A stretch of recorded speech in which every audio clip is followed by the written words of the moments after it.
Buenas noches. Hola, ¿qué tal? ¿Cómo estás? Buenas noches, doctora. Buenas noches, mi querido doctor. No sabes cuánto te apreciamos y te queremos y te damos las gracias.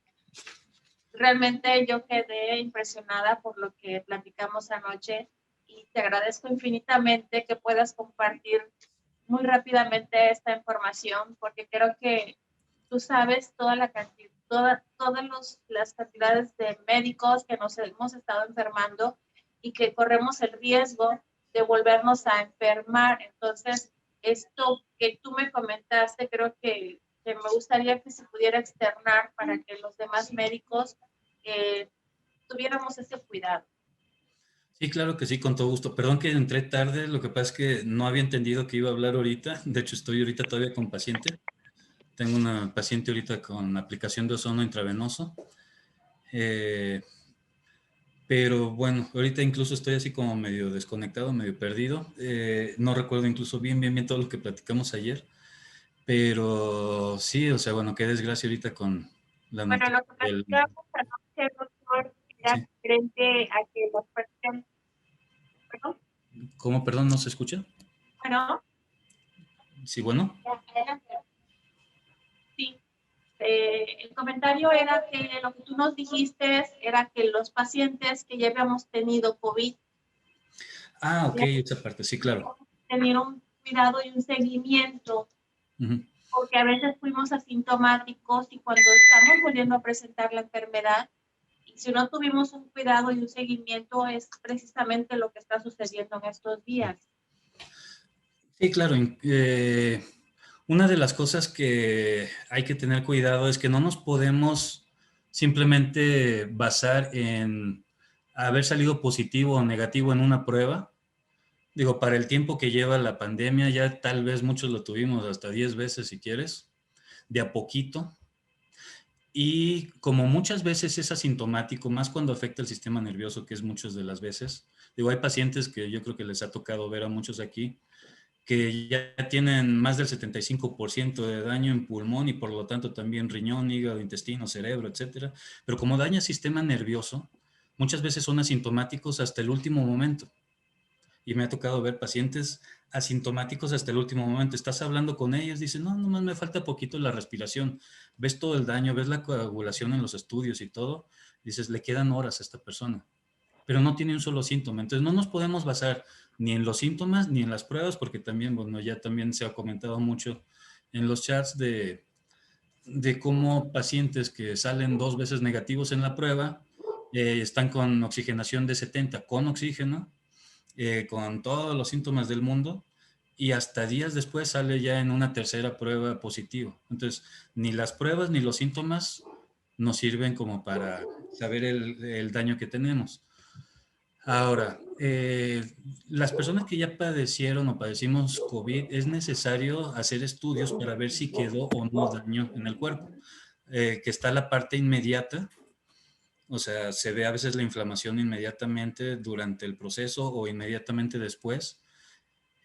O también está la parte donde, bueno, continúa muy suave la inflamación a lo largo de mucho tiempo y va continuando el daño sin que nos demos cuenta. Entonces, hay que mandar a hacer por lo menos placa de tórax o incluso una tomografía cada determinado tiempo, o sea, empezando a las 3 semanas, luego tal vez al mes, tal vez cada 3 meses, y además continuar con tratamiento después de haber padecido COVID por lo menos 6 meses.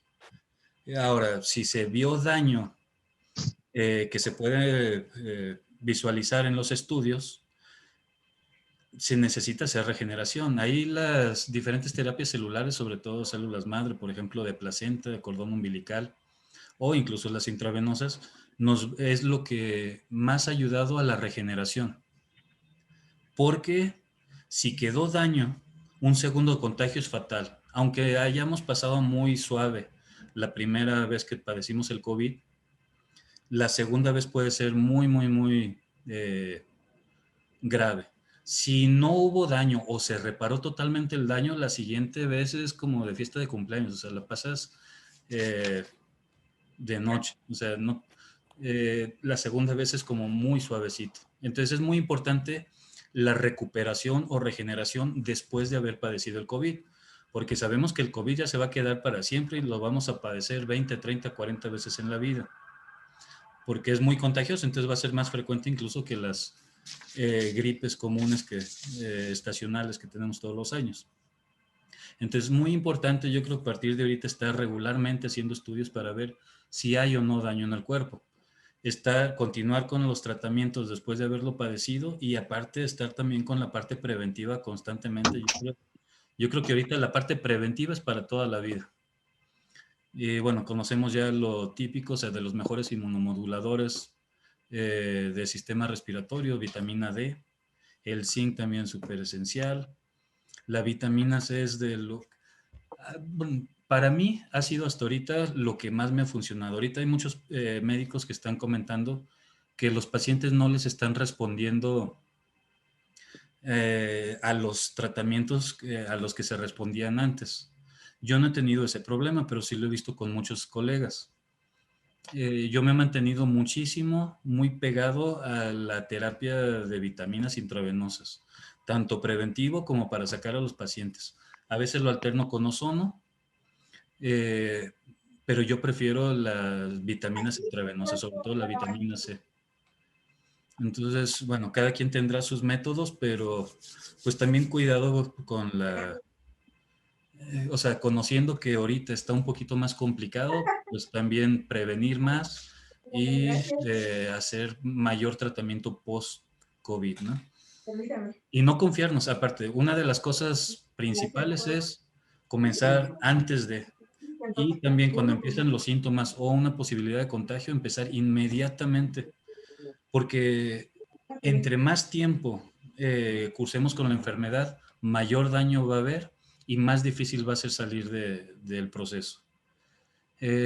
Otra de las cosas que iba a comentar de la parte preventiva, bueno, ahorita ando medio perdido, perdón, porque no preparé nada. Pero sí, importantísimo hacer todo lo preventivo, importantísimo empezar desde el principio el tratamiento adecuado y nos vamos adaptando a los síntomas. No siempre al principio es necesario utilizar antibióticos o corticoides. Y otra cosa también, mucho cuidado con los pacientes diabéticos con la dexametasona o betametasona. O sea, porque se ha visto cómo les dispara el azúcar y es terrible. Entonces sí necesitamos antiinflamatorios, pero bueno, hasta el omega 3 es un antiinflamatorio muy importante de las vías circulatorias. Entonces, todo lo que se nos ocurra dentro de lo más natural de preferencia y conforme aumenten los daños o los síntomas, pues ir yendo más agresivos con el tratamiento, pero importantísimo empezar al mero principio. Y preventivos, pues sí, la vitaminoterapia, que la que estoy usando es la que me están eh, proporcionando ustedes, fabulosa. O también la ozonoterapia. Las dos me han parecido fabulosas como preventivo, más la vitamina D y el zinc y el omega 3. Entonces, pues bueno, y entre todos yo creo que comentar, sobre todo si alguno de nosotros nos pasa aquí en el chat, apoyarnos, porque no he visto tanto de solicitud de apoyo de muchos médicos. Y yo creo que todos tenemos que tener la humildad de pedir ayuda a los demás. Yo lo hago todo el tiempo, o sea, comento, veo cómo van mis pacientes, y lo que estoy haciendo es suficiente, y si no, pedir ayuda, y de todos modos la pido a veces como preventivo, hasta esa parte puede ser preventiva, ¿no? Veo que están preguntando de repetir de las vitaminas. Bueno, la vitamina C intravenosa para mí ha sido de lo mejor, y hay estudios publicados que muestran la eficacia tanto en lo preventivo como para tratar pacientes. Y yo los pacientes graves lo que más utilizo es la vitamina C intravenosa. Y de otras vitaminas para tomar, bueno, ojalá alguien tuviera contacto o pudiera conseguir a alguien que distribuyera vitamina D intravenosa, porque esa yo no le he podido conseguir. Pero si no, la vitamina D en los inicios, una dosis de vitamina D de 100,000 unidades, que es el DEMUS, ayuda muchísimo. Omega 3 también de lo más importante. Perdón, doctora, ¿decía? No, que sí es que son 100 unidades. Sí. Pero creo que ya me pasé un poquito del tiempo, ¿no? Creo que ya estamos en tiempo para que Bueno, hable. ya tenemos en espera al doctor Héctor. Te agradecemos muchísimo. La información ha sido de mucha utilidad y creo que te vamos a estar molestando por ahí. Con todo gusto. Y bueno, voy a tratar de preparar algo para otra ocasión, un poquito más organizado, dar protocolos o alguna cosa así, de lo que cada quien, digo, creo que es bueno que todo el mundo estemos subiendo los protocolos que nos hayan sido efectivos. Yo para ahorita he visto alrededor de 700 pacientes, me ha ido muy bien, excepto con unos cuantos que llegan demasiado tarde. Cuando llegan demasiado tarde, o sea, no los puedes sacar de la tumba, perdón. Eh, pero haciéndolo a tiempo y entre más a tiempo mejor, he tenido bastante buen resultado con lo que he estado haciendo hasta ahorita. Yo con todo gusto lo comparto, pero también que todos compartamos aquí nuestras experiencias. Creo que, Bueno, bueno, ¿qué pasó?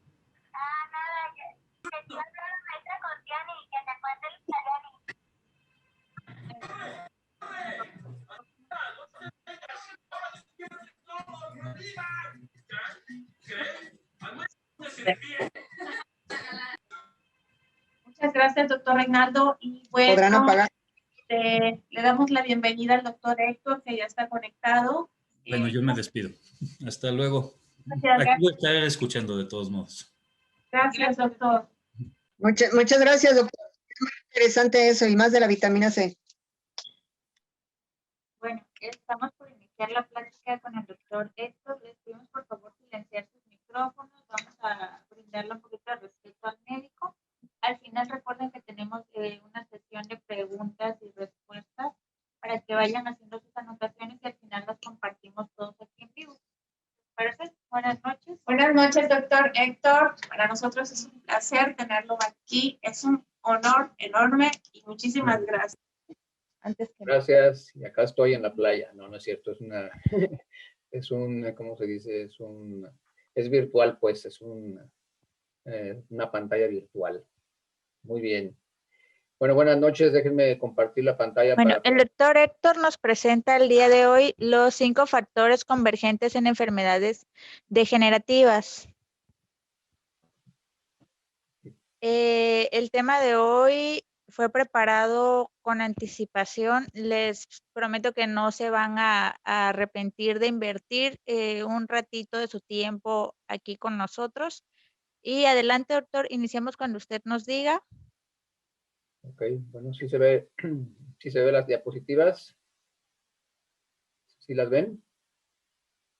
No se escucha. A ver. Sí, se ven.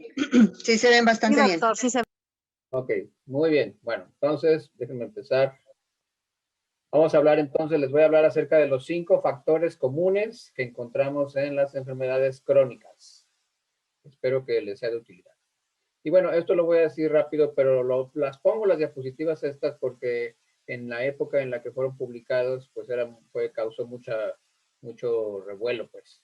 Esta fue publicada en el año 2002, pero fue publicada en la Revista Americana de Medicina. Y bueno, la razón por la que la pongo aquí es porque, como ustedes pueden ver, la Escuela de Medicina de Harvard en esa época no solamente reconocía que las cantidades óptimas de nutrientes, de vitaminas y minerales, ayudan a prevenir enfermedades, sino que también se atrevió a recomendar que todos los adultos tomaran un complemento vitamínico. Así que imagínense, eso fue como si fuera un pecado para la medicina alópata, por eso lo pongo aquí. Aquí les pongo algunos ejemplos también rápidamente. Este es un estudio que se hizo doble ciego, controlado con placebo, que duró 6 meses y eran personas ancianas que simplemente se les dieron un complemento que tenía vitaminas y minerales. No se les dio de acuerdo a un examen médico, bueno, más bien un examen nutricional, más bien quería decir, y sin embargo todos los pacientes mejoraron de varias pruebas bioquímicas que se les hicieron, por ejemplo, pruebas de memoria, pruebas de proteínas C reactiva ultrasensible y otras pruebas que se hicieron. Aquí les pongo otra en la que sí hay una enfermedad, en este caso es una insuficiencia cardíaca, perdón, hay una insuficiencia cardíaca. Este estudio duró 9 meses, salió publicado en la Revista Americana de Cardiología. Los pacientes tenían en promedio 75 años de edad Y como ustedes pueden ver aquí, pues todos los pacientes que tomaron estas vitaminas mejoraron comparado pues con aquellos que no tomaron vitaminas. Entonces con esto lo que les quiero decir es que imagínense aquí un multivitamínico les ayudó. Si al paciente le damos de acuerdo a su resultado de un estudio nutricional, lógicamente que la mejoría sería maravillosa. Yo he tenido pacientes que inclusive estaban programados para un trasplante de corazón y lograron evitarlo. Aquí les pongo en el otro extremo de la vida a niños, niños que no tenían ninguna enfermedad. Simplemente se hizo un estudio en escuelas, en los niños, y se les dieron nutrientes. Y después de 4 semanas se vio cómo los niños que tomaron los nutrientes tuvieron mayor capacidad para la función cerebral, mayor capacidad cognitiva. O sea que quedaron tan impresionados porque ni siquiera eran niños que estaban enfermos, no tenían déficit de atención, todos eran niños normales. Y sin embargo, a pesar de eso, y se les dieron los nutrientes, todos estos niños mejoraron en su rendimiento escolar. Y bueno, aquí les pongo esta diapositiva porque, aunque uno de los factores van a ser, lógicamente, los nutrientes, bueno, yo aquí me adelanto yo porque los nutrientes tienen que ver con esto. Y ustedes saben que los telómeros tienen mucho que ver con las enfermedades. Conforme los telómeros se van acortando, pues lógicamente aumenta el riesgo de las enfermedades. En realidad serían casi todas las enfermedades. Y bueno, ya saben que los seres humanos pues tenemos estos telómeros. Sin embargo, en el caso de las bacterias, muchas bacterias tienen cromosomas circulares. ¿Qué quiere decir eso? Que como no tienen terminales, pues no tienen, como quien dice, estos telómeros. Y por eso muchas bacterias dicen que son inmortales. Y bueno, hay una teoría que habla de la teoría de los telómeros, en la que dice que uno gasta 1/3 de los telómeros desde el momento de la concepción hasta el momento de nacer, imagínate, toda nuestra vida. Es decir, que envejecemos más rápido in útero que ya una vez que nacimos. Ahí está esa gran importancia que existe. Y bueno, la teoría de los telómeros nos dice que no estamos nunca ni demasiado viejos para rejuvenecer, ni tampoco nunca estamos demasiado jóvenes para rejuvenecer. Por eso, aquí es importante recordar, ustedes ya lo saben, pero se los recuerdo, que las células madre tienen la capacidad de revertir activamente esta telómeros, es decir, las células madres sí lo pueden hacer, lo pueden revertir por medio de los telómeros. Compañeras, apaguen su micrófono, por favor. Muy bien. A ver, ya, bueno. Ustedes lo pueden controlar desde allá y ustedes le pueden apagar los micrófonos a todos. Bueno, a mí no me lo apaguen porque si no, no puedo hablar. Muy bien. Bueno, entonces, ¿por qué las células madre no permanecen jóvenes si tienen esa telomerasa? Bueno, la razón es muy sencilla, porque la telomerasa no siempre puede continuar con la, perdón, con la senescencia replicativa. Es decir, el ADN ya con los telómeros acortados se va a fusionar y van a causar mutación. Y aparte, pues, los errores y el daño ocurren en la información, lógicamente, de los genes, y ahí es donde se están acortando, lógicamente, y por eso se daña. Y lo más importante, que la reserva que tenemos de células madre mesenquimales, que son el respaldo, se dañan y se van agotando con el tiempo. ¿Por qué? Bueno, porque se están copiando y copiando y copiando. Entonces, de tanto copiarse, y lógicamente por errores que va a haber tipográficos y otros errores que están inducidos o producidos por el medio ambiente, lógicamente es lo que va a causar que ya estas células madre mesenquimales fallen. Y entonces yo, lógicamente, aquí les pongo los nutrientes que se ha visto definitivamente que van a modificar a los telómeros. Y aquí les pongo uno. Está demostrado que aquellas personas que tomamos regularmente multivitaminas, tenemos en promedio el 5.1% a los telómeros más largos que aquellas personas que no toman vitaminas. Y conste que está publicado en la revista americana de nutrición clínica. Otro ejemplo, el omega 3, también está demostrado que las personas que tomamos omega 3 todos los días, también tenemos una tasa más baja de reducción de la longitud de los telómeros. Se ha visto que más o menos la desaceleración es de un promedio de 5 años. O sea, vamos a estar en promedio 5 años más jóvenes de lo que estamos. Los carotenoides también. En un estudio que se hizo en Corea, se demostró que aquellos que ingerimos beta-caroteno tenemos en promedio 2.2 más largos los telómeros que las personas que no lo toman. Y bueno, cuando se ven diferentes, los extremos más bien en las personas, se ha visto que la diferencia puede ser hasta de un 8% tener los telómeros más largos. También el gamma tocoferol, muy importante, se demostró que no solamente se disminuye el acortamiento de los telómeros, sino que también, esto es muy importante, repito, se incrementa la actividad de la telomerasa. Aquí yo les quiero aclarar que la vitamina E no es el DL-alfa-tocoferol. DL-alfa-tocoferol es una sustancia sintética y solamente es una parte de la vitamina E. La vitamina E está formada de 4 tocoferoles y de 4 tocotrienoles. Entonces, la vitamina E verdadera natural tiene que tener estos 8 compuestos para que sea una verdadera vitamina E. Y la vitamina D, como decía el doctor, muy importante. En un estudio que se hizo, se estudiaron más de 2,000 mujeres, donde se vio que las que tenían los niveles más altos de vitamina D3 también tenían los telómeros más largos. Así que también la vitamina D es muy importante. La vitamina D3 regula, me parece que como unos 2,800 genes. Por eso es tan importante la vitamina D3. La dieta mediterránea y los telómeros. También se ha demostrado que los que seguimos una dieta mediterránea tenemos un efecto en la longitud de nuestros telómeros, según el estudio más grande realizado hasta la fecha. Bueno, hasta el 2014, que es la fecha. Así que también esto es muy importante, seguir una dieta adecuada. El ejercicio, obviamente, también va a hacer que ayude a que nuestros telómeros sean más largos. Se ha visto que en la actualidad el permanecer sentados tantas horas es casi igual que fumarse una cajetilla de cigarros o algo así. Bueno, eso dicen algunos estudios, que tenemos que movernos, que estamos sentados muchas horas. El dormir también, se demostró que aquellos que no duermen bien, pues tienen los telómeros más cortos que los que sí tienen un dormir de buena calidad. Muy bien, bueno, eso sería como que dice la introducción. Y estos son los 5 factores. Vamos a ver. El primer factor es el estrés oxidativo, que estoy seguro que ya todo el mundo lo conoce. Yo aquí nada más les recuerdo pues que los radicales libres pues vienen del sistema inmunológico. Ya ven que los leucocitos producen vacuolas de peróxido de hidrógeno como mecanismo de defensa. Entonces por eso cuando hay una infección crónica, bueno, pues se producen más estrés oxidativo porque se produce más peróxido de hidrógeno. El estrés, porque libera las hormonas del estrés, como la adrenalina, el cortisol, etcétera.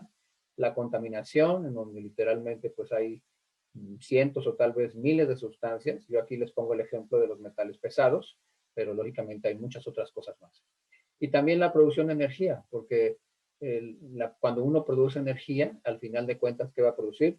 Pues va a producir ácido láctico, o sea, va a producir, como quien dice, radicales libres. Por eso, si no hace un ejercicio, claro que no es bueno, si es uno sedentario, pero también mucha gente inclusive muere en un maratón o en futbolistas, etcétera. ¿Por qué? Porque están produciendo tanta energía que al final de cuentas no la pueden, como quien dice, no pueden controlar el estrés oxidativo y pueden morir las personas. Muy bien, y bueno, lógicamente nuestro cuerpo tiene sistemas antioxidantes para tratar de regular a estos radicales libres. Bueno, yo aquí les pongo estos 5 ejemplos, pero ya sabemos que hay muchísimas otras más sustancias que tienen efectos antioxidantes, ¿no? La vitamina C, sobre todo en forma de ascorbato de calcio, las proantocianidinas también son antioxidantes, la taxantina, bueno, ya saben que la taxantina pues es una sustancia que se descubrió pues, hace que serán unos 10 años tal vez o menos, y que se ha visto que es 5,000 veces más potente que la vitamina C desde el punto de vista antioxidante. El ácido alfa-lipoico, que ya saben también que es un antioxidante que actúa dentro y fuera de las células y que es soluble en agua y soluble en grasa. Y el sistema antioxidante maestro, pues es la superóxido dismutasa, que regula la producción, o más bien regula, sí, pues a la producción de superóxido, que ya saben que es uno de los radicales libres pues más agresivos. Y aquí yo les pongo el ejemplo de la astaxantina. Como les decía, hasta ahorita se cree que es el más potente que se conoce de los antioxidantes. Y bueno, se ha utilizado en diabetes, en enfermedades cardíacas, hipertensión arterial sistémica, en hipercolesterolemias, en reparación del daño cardíaco, reduce el estrés oxidativo, mejora la respuesta inmunológica, tiene un efecto antiulceroso, mejora la piel, es antiinflamatorio, sirve contra el hígado graso, desacelera el crecimiento de células cancerosas, estimula el rendimiento físico, previene el daño por EBC, acelera la recuperación por lesión cerebral, reduce el riesgo de Alzheimer, desacelera el desarrollo de Parkinson, ayuda en la infertilidad masculina, alivia los síntomas de la menopausia, reduce el dolor en la artritis. Bueno, en realidad un antioxidante se puede utilizar en cualquier enfermedad. La mayoría de los científicos están de acuerdo que en la actualidad el 95% de todas las enfermedades crónicas que la gente sufre están producidas precisamente por radicales libres. Por ejemplo, uno puede decir, a ver, la persona tiene, ¿qué será? Bueno, tiene cáncer. El cáncer es por una mutación, pero la mutación la producen los radicales libres. O la persona le dio un infarto porque tenía alto el colesterol. Bueno, pero el colesterol hace daño solamente si está oxidado. Y cosas por el estilo. Pero la causa primaria va a ser en muchas ocasiones en los radicales libres. Muy bien, segundo lugar, el segundo factor es la inflamación. Ya saben ustedes pues que la inflamación en realidad pues es un mecanismo de defensa junto con la fiebre y el dolor. Inclusive Hipócrates decía, dadme una fiebre y curaré cualquier enfermedad. Y claro, ya sabemos que la inflamación pues puede ser aguda o crónica y lógicamente también dependiendo de dónde se encuentre la inflamación va a ser el peligro pues que va a tener o no tener en nuestro cuerpo. Generalmente la inflamación es un mecanismo de defensa que dura en promedio unos 7 días y después de 7 días desaparece. Si no desaparece, entonces ¿qué va a pasar? Quiere decir que se va a convertir en una inflamación crónica.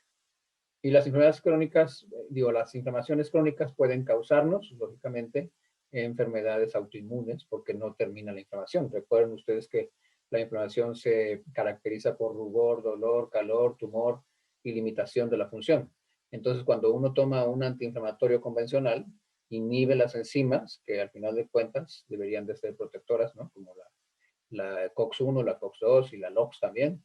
Y entonces al inhibirlas, repito, se puede producir una inflamación crónica. Entonces hay que buscar mecanismos en los que no se inhiba la inflamación, sino que se ayude al cuerpo a la inflamación. Así que hay que tomar en cuenta eso. Ahorita vamos a ver qué nutrientes nos pueden servir. Sin embargo, yo les quiero decir otros factores que van a influir en eso. Por ejemplo, el exceso de la grasa visceral promueve la inflamación y, lógicamente, la inflamación sistémica. Y eso va a acelerar las enfermedades, no solamente el envejecimiento, también las enfermedades autoinmunes, porque hay un estudio que salió hace algunos años en el que se demostró que en realidad las células grasa, o la grasa que está en el abdomen, el 33%, si no me equivoco, son en realidad células inmunológicas. Pues, lógicamente, entre más grasa tengamos, vamos a tener más células inmunológicas. Y ustedes saben que las células inmunológicas, pues, liberan citoquinas. Y si producimos mayor cantidad de citoquinas, pues, lógicamente va a haber más inflamación. Pues, por eso es que las personas que tienen ese problema de la grasa abdominal tienen más riesgo de sufrir una enfermedad inflamatoria y una enfermedad grave. Es como los pacientes que tienen el COVID de ahorita, ¿no? Muchos se mueren porque les da la tormenta de citoquinas y eso es lo que en realidad al final de cuentas hace que mueran. Muy bien. Y bueno, otra cosa también que nos puede hacer que nos produzca inflamación, pues es la ingestión de grasas, de azúcares, sobre todo azúcares simples, ciertas grasas, sobre todo las grasas trans o el exceso de grasa saturada, pues también van a causar inflamación. Ustedes ya saben que la mayoría de la gente consume demasiado grasas, demasiado azúcar, demasiados almidones, demasiadas grasas dañinas. Y lógicamente, lo que dije hace un momento, hay grasa visceral.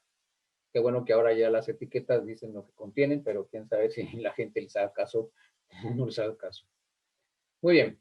También hay muchísimas sustancias naturales que tienen un efecto antiinflamatorio. Yo aquí les pongo estas. Las enzimas, como puede ser la bromelina, la papaína.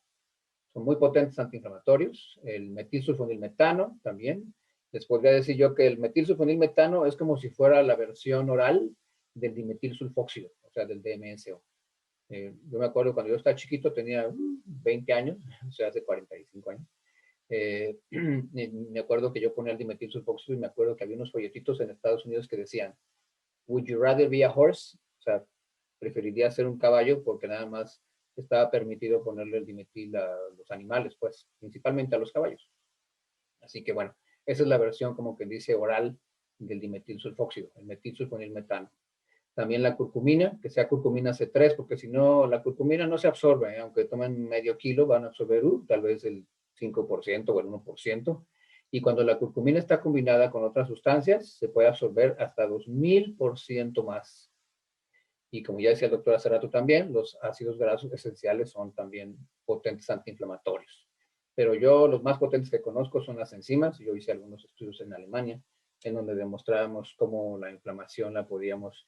En realidad no son antiinflamatorios, sobre todo las enzimas no son antiinflamatorios, en realidad son proinflamatorios. Nosotros a los pacientes les producíamos una inflamación artificial, les tomábamos, por ejemplo, 2 centímetros de sangre de un brazo, se los inyectábamos subcutáneos en el otro brazo, y lógicamente medíamos la inflamación, la circunferencia del hematoma, aunque fuera pues producido intencionalmente. Y cuando a las personas les dábamos las enzimas, después de causarles esta inflamación, se curaban en la mitad del tiempo, es decir, en vez de 14 días que es el promedio, se curaban en vez de 7 días, perdón, se curaban en 3.5 días. Así que bueno, acelera la inflamación, pero no inhibe. O sea, la bromelina ni las enzimas no inhiben ni a la COX-1, ni a la COX-2, ni a la LOX, ni a nada. No inhiben a las enzimas. Esa es la diferencia. Es decir, aceleran la inflamación. Y la última parte de la inflamación, pues ya saben ustedes, es la curación. Muy bien. Tercer factor. El tercer factor es, como ustedes pueden ver aquí, pues es la disbiosis. Y bueno, no nos han enseñado mucho sobre la disbiosis en medicina, bueno, al menos cuando yo estudié hace tantos años. Pero ahora ya sabemos que tenemos 20 veces más células de probióticos que células de nuestro cuerpo, ¿eh? Y eso que se supone que nuestro cuerpo tiene 50 trillones de células. Ahora sabemos que aunque nuestro genoma humano tiene 23.688 genes, las bacterias probióticas aportan 8 millones de genes. Por eso se descubrió esto que se llama el microbioma. Es decir, son tantos genes que al final de cuentas depende nuestra vida más de esos 8 millones de genes que los 23.688 genes que tenemos nosotros. Por eso son tan importantes los microbios. Y bueno, hay dos tipos de bacterias. Hay bacterias que son bacterias amigas, algunas son transitorias, significa que no están todo el tiempo en nuestro cuerpo, y algunas son residentes. Y claro, todas las demás bacterias que conocemos que pueden ser patógenas. Y ahora bien, este microbioma es muy, muy importante para todo tipo de enfermedades, ¿eh?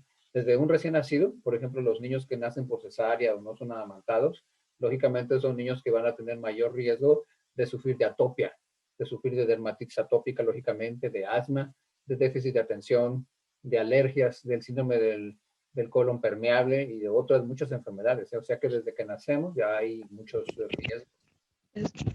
Lógicamente también hay procesos médicos que pueden alterar el microbioma. Uno de los más frecuentes tal vez, pues es la apendicectomía. Acuérdense que en el apéndice no se conocía su función, pero ahora ya sabemos que el apéndice en realidad es un reservorio de miles de millones de probióticos. Entonces, por eso es por lo que el apéndice tiene una función muy importante para la salud.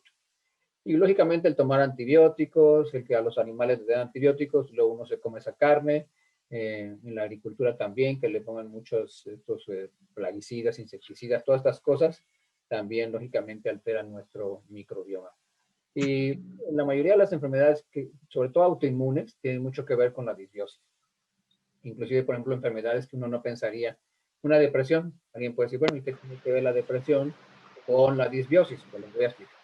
El 70% de la serotonina en realidad no se produce en el cerebro, ¿eh? Se produce en el intestino. Por eso dicen que el intestino es nuestro segundo cerebro. Así que por eso es tan importante. Y en todas las enfermedades autoinmunes también se han encontrado en bacterias que pueden causar enfermedades. Por ejemplo, la artritis reumatoide puede estar causada por Proteus mirabilis, puede estar causada por micoplasmas, puede estar causada por, inclusive por virus también, Epstein-Barr y otros virus. Entonces es muy importante porque la ventaja que tienen estas bacterias amigas o probióticos es que ellas producen sustancias antivirales, sustancias antibacterianas, inclusive sustancias que son hipocolesterolémicas para bajar el colesterol y muchas otras sustancias, ¿eh? Las bacterias tienen muchas funciones, por ejemplo, producen vitamina B6, producen vitamina B1, ácido fólico, vitamina K, etcétera, etcétera. Y muchas enfermedades tienen que ver con esto. Por ejemplo, la migraña está producida porque las personas tienen un tipo de bacterias que producen tirosina y eso hace que se dispare la migraña. Así que bueno, inclusive algunos casos de diabetes, algunos casos de hipotiroidismo tienen que ver con ciertas bacterias que dañan. Por ejemplo, en el hipotiroidismo yo he encontrado la yersina enterocolítica, que produce una sustancia casi idéntica que la hormona tiroidea, y entonces se adhiere a los receptores y la persona le da aparentemente un hipotiroidismo por Hashimoto, pero en realidad tiene una infección producida por la yersina enterocolítica. Muy bien. Y bueno, hay un montón de bacterias que se usan, pero las más usadas son los Lactobacillus acidophilus vivos, los Lactobacillus bulgaricum de una cepa LB51, los Lactobacillus casei, y en los niños les decía yo, sobre todo en los recién nacidos, el Bifidum bacterium infantis es la bacteria más frecuentemente deficiente en estos niños. Un niño, por ejemplo, que diga, no, es que mi bebé tiene reflujo, mi bebé no come bien y no aumenta de peso, etcétera. Ah, bueno, el Bifidum bacterium infantis, entre otras cosas, lo que hace es que el bebé absorba mayor cantidad de nitrógeno y así va a poder subir a la tasa de velocidad, de peso, por la absorción del nitrógeno. Y claro, mejora la digestión y bueno, muchas otras cosas más. Y un ejemplo de los transitorias, pues son los Lactobacillus sporogenes. Muy bien, cuarto factor. El cuarto factor, pues son las deficiencias nutricionales. Y mucha gente va a decir, no, pues nadie tiene deficiencias nutricionales. Pero bueno, déjenme decirles, en realidad yo creo que tal vez el 80% de la gente tiene deficiencia nutricional. Y ustedes ya saben que la deficiencia nutricional puede ser porque no lo obtienen en su alimentación, porque así lo obtienen pero no lo absorben, o sí lo obtienen y lo absorben pero no lo metabolizan, o sí lo obtienen, lo absorben, lo metabolizan pero no lo almacenan, o todo lo que ya dije, pero necesitan mayores requerimientos de los que normalmente se pueden tener. Muy bien, entonces, pero aparte, para acabarla de amolar, hay un tipo de deficiencias que se llaman deficiencias nutricionales inducidas. Esa es una cosa muy terrible, porque déjenme decirles, yo les puedo decir por mi experiencia, que todos, absolutamente todos los medicamentos producen deficiencias nutricionales inducidas. Es más, yo fui profesor de farmacología 45 años. Ahorita, como ya estoy viejito, pues ya no dejan entrar a la escuela, pero bueno, de todas maneras sigo siendo profesor, aunque no pueda entrar. Entonces, todos los fármacos producen deficiencias. Y déjenme decirles, yo he visto lo terrible de esto, es que casi siempre la deficiencia que produce un fármaco es precisamente del nutriente que se requiere para la enfermedad para que se lo recetaron. Así está medio irónico, ¿verdad? La cosa, pero así es. Y les voy a decir un ejemplo muy sencillo. Ustedes saben que el magnesio, pues es un mineral que, entre otras cosas, tiene la capacidad de producir una relajación muscular, tanto de la fibra muscular lisa como estriada, ¿verdad? O sea, voluntaria e involuntaria. Muy bien. Ustedes saben que el asma, pues está causado, bueno, no está causado, más bien uno de los síntomas es que hay una contracción, una constricción de los bronquios, ¿verdad? Y eso es lo que hace que la gente pues no pueda respirar, que tenga disnea. Muy bien. A las personas que tienen esta enfermedad, que les recetan principalmente? Pues cortisona y broncodilatadores. Bueno, el más usado es el salbutamol. El salbutamol precisamente produce deficiencia de magnesio. Y si produce deficiencia de magnesio, ¿qué va a pasar?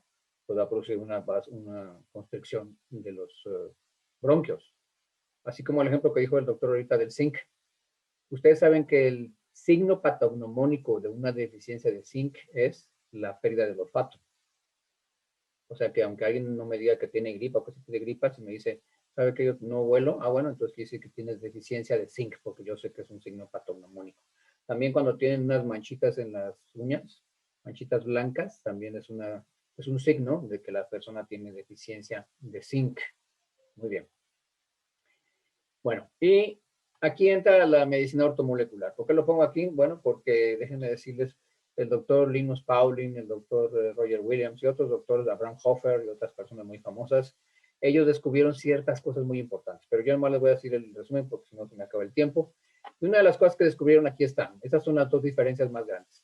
Individualidad bioquímica nutricional. ¿Qué significa eso? En palabras sencillas, para no decirles todo así el curso, es no todos necesitamos las mismas cantidades de nutrientes al día. Porque ya ven que hay unas tablas donde dicen, a ver, la gente necesita tomar al día 45 miligramos de vitamina C y 10 unidades de vitamina E, 5,000 unidades de vitamina A, 1.6 miligramos de vitamina B6, etcétera. Bueno, ellos descubrieron, el doctor Roger Williams descubrió que podía ser 7 veces más. Y si uno está enfermo, pueden ser hasta 10 veces más lo que uno requiere. Y claro, cuando él lo descubrió hace tantos años, pues le dijeron que estaba loco y no había forma de demostrarlo más que él hacía pruebas bioquímicas. Sin embargo, ahora ya con todos los descubrimientos y con el genoma, etcétera, ahora ya se sabe que existen una cosa que se llaman polimorfismos, que significa que tenemos diferentes genomas y no significa necesariamente que sea una enfermedad, simplemente es una variabilidad en ese genoma y así se llama polimorfismo. Y eso es lo que hace exactamente que hay una individualidad bioquímica y entonces hay personas que normalmente van a requerir, ahorita voy a inventar, van a requerir, por decir algo, 3,000 miligramos de omega 3, específicamente del DHA. ¿Para qué? Para que estén sanos de su mente. Si tienen deficiencia de eso, les va a causar que tengan bipolaridad. ¿Okay? Bueno. La siguiente, la deficiencia nutricional bioquímica, se refiere, esa la descubrió el doctor Abraham Hofer. Él era un psiquiatra muy famoso. Y él recordaba que cuando estudió medicina le decían, bueno, él primero se sentía frustrado porque no podía curar a sus pacientes. Y decían, no, con mis pacientes no se curan. Entonces ya me siento medio mal, me siento deprimido, eso que era psiquiatra.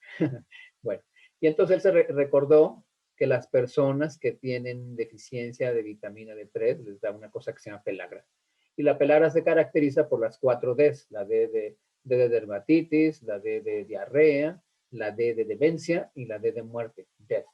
Y entonces él pensó, bueno, ¿qué tal si mis pacientes psiquiátricos tienen las primeras 3 Ds, la de dermatitis, la de diarrea y la de demencia, y no están tan graves como para tener la 4ª D y morirse? Entonces dijo, bueno, pues voy a hacer la prueba, al cabo no me va muy bien con lo que les receto. Y así fue como apareció lo que se conoce hoy como la psiquiatría ortomolecular. Casi todos los pacientes de cualquier enfermedad tienen una deficiencia nutricional bioquímica, es decir, que no tiene que ser uno tan grave. Por ejemplo, le voy a dar un ejemplo concreto. Todos los pacientes que tengan hiperplasia benigna de próstata no tienen deficiencia de finasterida, ¿verdad? Espero que estén de acuerdo conmigo. Pero sí, yo les aseguro que la mayoría van a tener deficiencia de zinc.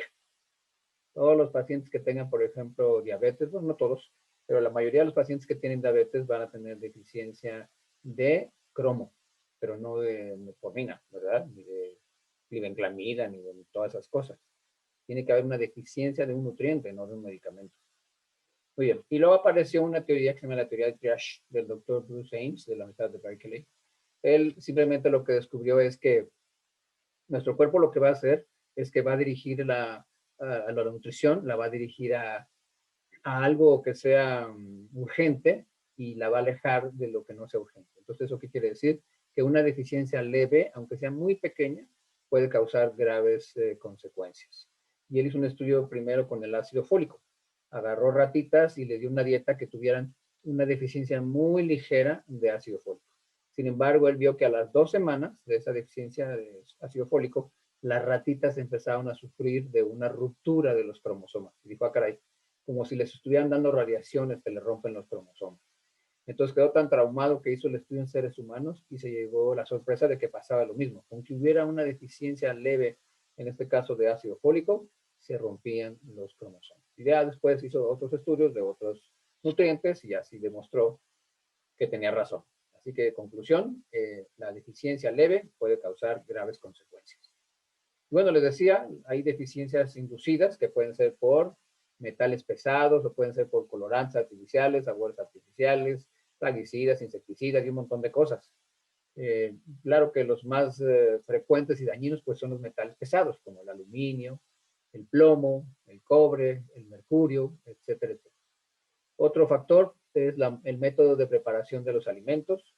Hay un estudio que salió publicado en la revista que se llama The New Scientist, y es un estudio muy sencillo. Se tomó brócoli, se le hizo un estudio bromatológico, y ya que se hizo el estudio bromatológico, se partió el brócoli, se cocinó en diferentes métodos. Uno se puso simplemente al vapor, otro se puso a cocer en el agua hirviendo, otro se puso en una olla de presión, otro se puso a freír, y el último se puso en un horno de microondas. Y una vez que ya estuvo cocinado cada pedazo, se le volvió a hacer el estudio bromatológico, y estoy seguro que ya adivinaron qué pasó. Aquel pedazo que se puso en el horno de microondas perdió 98% de los antioxidantes. Y lógicamente en el otro extremo, el que se puso al vapor, simplemente perdió el 2% de los antioxidantes, ¿verdad? Y en medio, pues no están. Por eso hay que tratar de evitar todos los alimentos fritos, todos los alimentos en hornos de microondas, porque cambian la estructura de los alimentos. Mejor hay que preferir consumir alimentos que se puedan crudos, los que no, pues nada más cociditos, y los que no, los que estén muy duros, como los frijoles, bueno, en la olla de presión, o si no, germinados, pero no fritos. Bueno, los fármacos, pues ya les dije, todos los fármacos producen deficiencia nutricional. Muy bien, y el quinto factor, la glicosilación enzimática.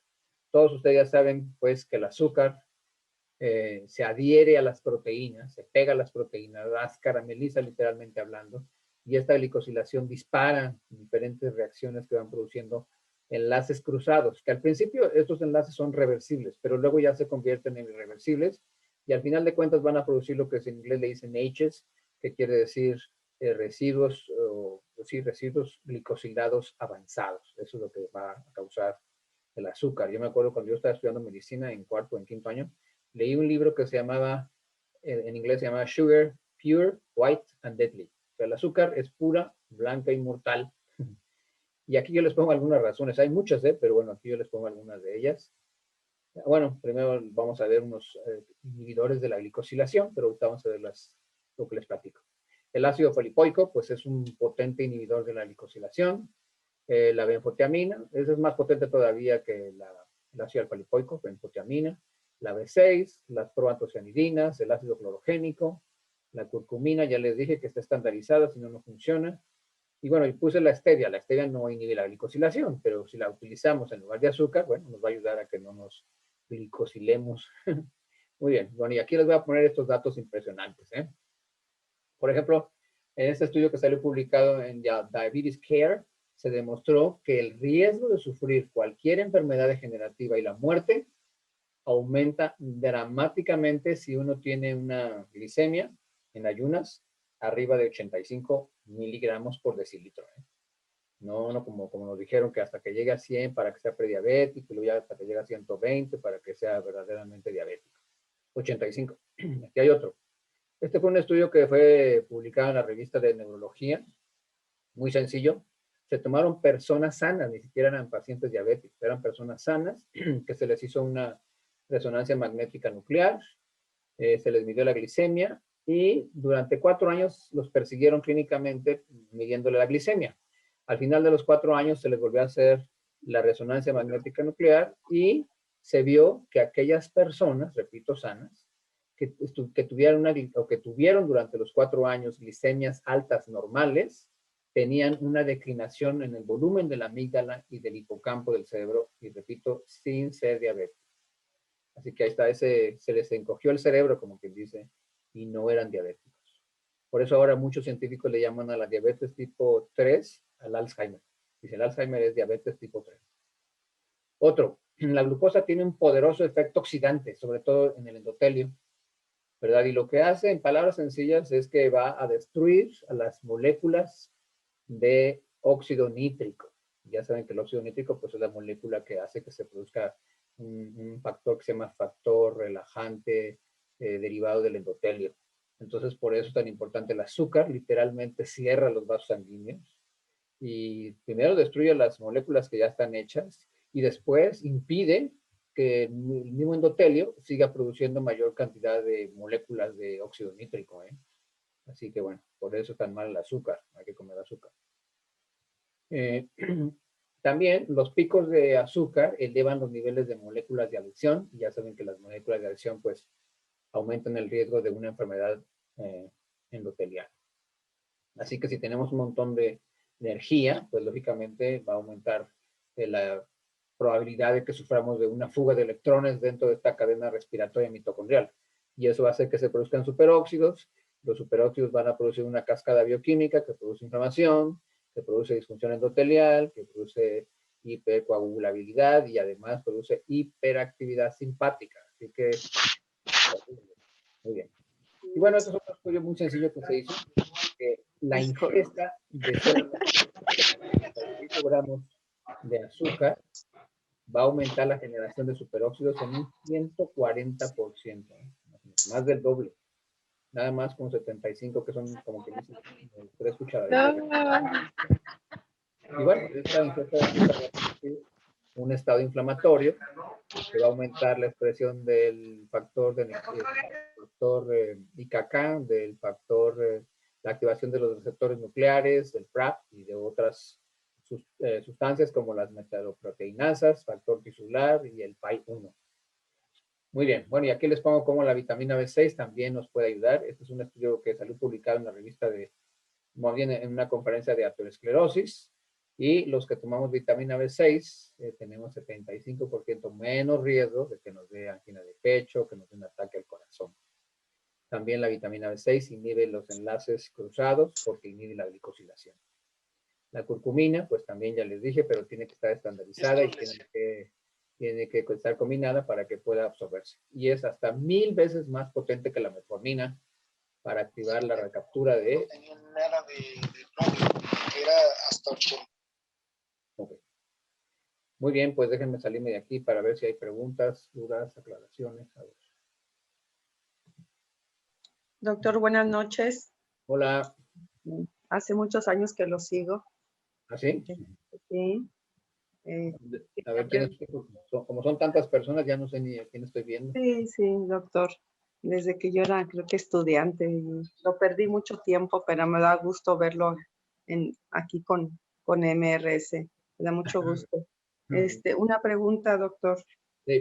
¿La cúrcuma con qué se tiene que combinar para poder potencializar su acción?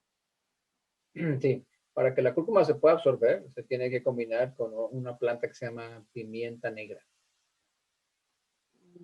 La pimienta negra.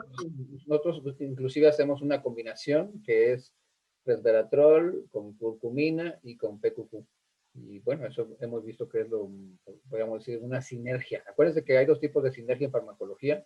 Una sinergia que se llama sinergia de adición y una sinergia que se llama sinergia de potenciación. Entonces, cuando se combinan así, se llama sinergia de potenciación. Muchísimas gracias, doctor. Luego lo contacto. Gracias. Gracias. A ver, ¿alguna otra pregunta? Yo quiero preguntar. A ver, bien. Doctor, a mí me hicieron una tiroidectomía total.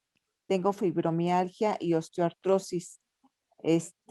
Últimamente se me han olvidado mucho las cosas.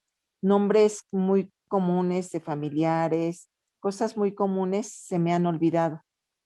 Y eso lo he visto, lo he notado como de 3 meses para acá, que se me han olvidado mucho las cosas.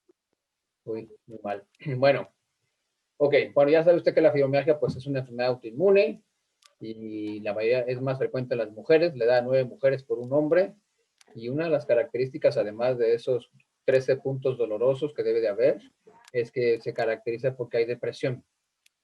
Entonces, en ese caso, lo que puede tomar es, puede tomar el triptófano.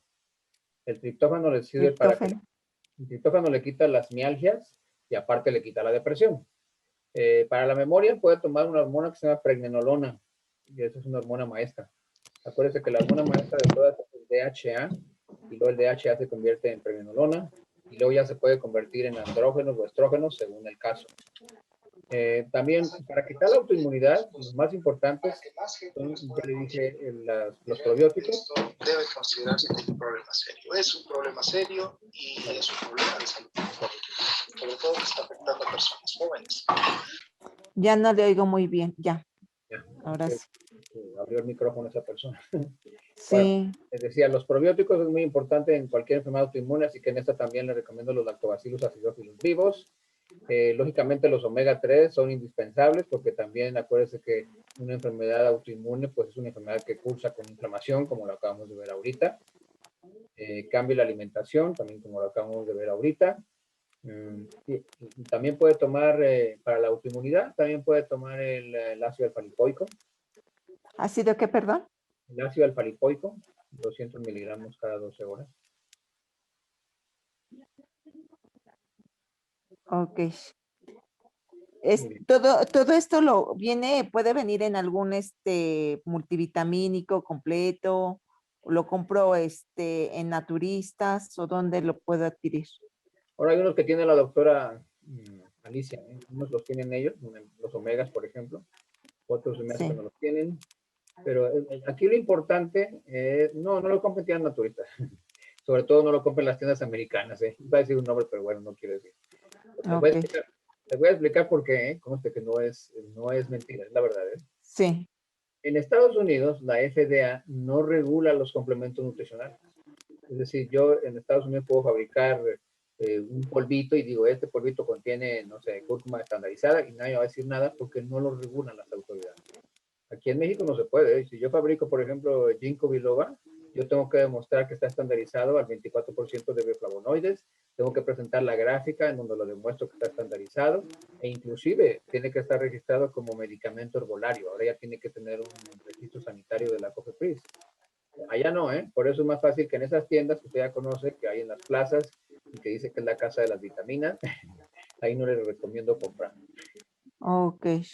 Y en las farmacias, pues tampoco, le voy a decir por qué, porque vamos a suponer, si usted compra una vitamina C de la más famosa, que tampoco va a decir su nombre, que vienen unos botes de aluminio, empieza con R, si usted se fija, ahí con letras chiquititas dice que contiene aspartame. Y el aspartame, pues ya sabe que el aspartame, pues está unido el ácido aspartico con la fenilalanina. Pero lo que no sabe la gente,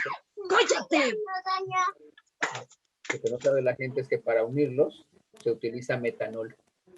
Ya sabe usted que el metanol es tóxico. Inclusive ahorita muchos geles que usa la gente, en vez de tener alcohol de etanol, tienen metanol.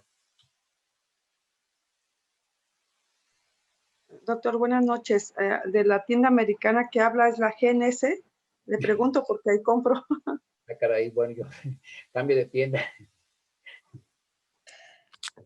Doctor, buenas no, mire, quisiera consultarle, fíjese que me acaba de ver un paciente que el urólogo pues le diagnosticó hipertrofia prostática. Lo que yo inmediatamente hice pues es cambiar estilo de vida, alimentación, etcétera, etcétera, zinc, su omega 3, y el urólogo le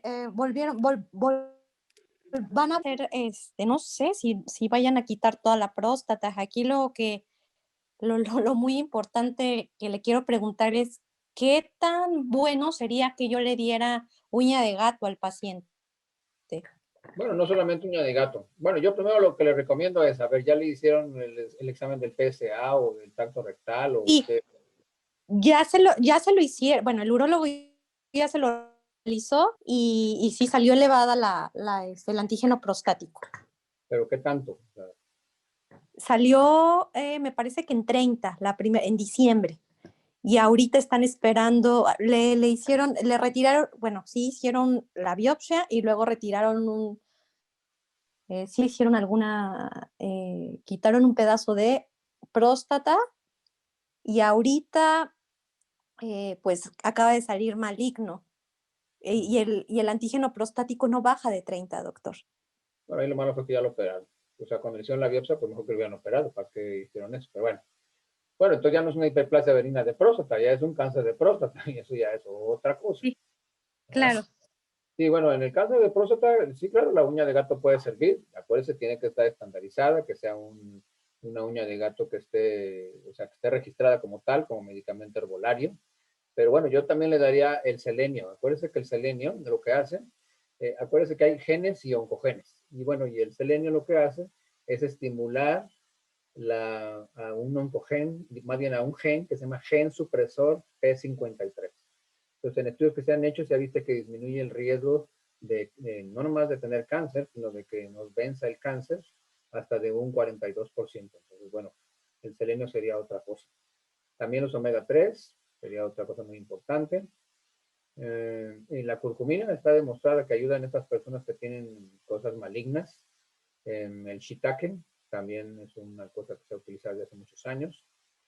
Una cosa que hace que a los hombres les dé cáncer es lo que se llama la dominancia estrogénica. Entonces también hay una sustancia que la regula que se llama indol 3-carbinol. Eso es muy importante. Para lo otro, déjenme pensar. La amigdalina también se le pueden dar 1000 miligramos de amigdalina. que también te ayuda mucho en el cáncer. Y bueno, son algunas de las cosas más importantes. Lo ideal, pues, es hacerle un estudio nutricional, pero así, sin hacerlo, pues, al tanteo, eso es. Muchísimas gracias. Sí, de nada. A ver, ¿alguien más? Doctor, hay muchísimas preguntas, pero yo creo que ya se van a mandar ¿Se van a qué? a tratar de a contestar en forma individual porque tenemos. Bueno, pues nosotros estamos pues muy agradecidos con usted. Realmente es siempre un honor escucharle. Tengo muchos años siguiéndole y la verdad que ha sido un placer increíble escucharle y ver ese paisaje enorme detrás de usted y verlo cada vez más joven. Cada vez que lo veo digo, voy a tomar todos los suplementos que toma el doctor porque yo quiero ser de grande como usted. Pero bueno, le mandamos un fuerte abrazo, un beso, les vamos a dar su contacto para que compren los suplementos. Obviamente nosotros tenemos algunos, pero no todos, y están preguntando, entonces les vamos a dar su página y sus datos para que los adquieran con usted directamente. Muy bien. Nos despedimos de usted, no sé si queda algo pendiente, si quiera comentar algo. No, pues no, más dar las gracias, muchas gracias por la invitación y si alguien tiene alguna duda después, yo con mucho gusto les puedo contestar o orientar si les sirven mis consejos. No, al contrario, doctor, de verdad que es un enorme placer escucharle. Muchísimas gracias por todos sus consejos, su conocimiento y sobre todo su experiencia. Dios lo bendiga y estamos para servirle también cuando se le ofrezca algo de nuestra humilde persona. Estamos muy agradecidos. Gracias. Buenas noches.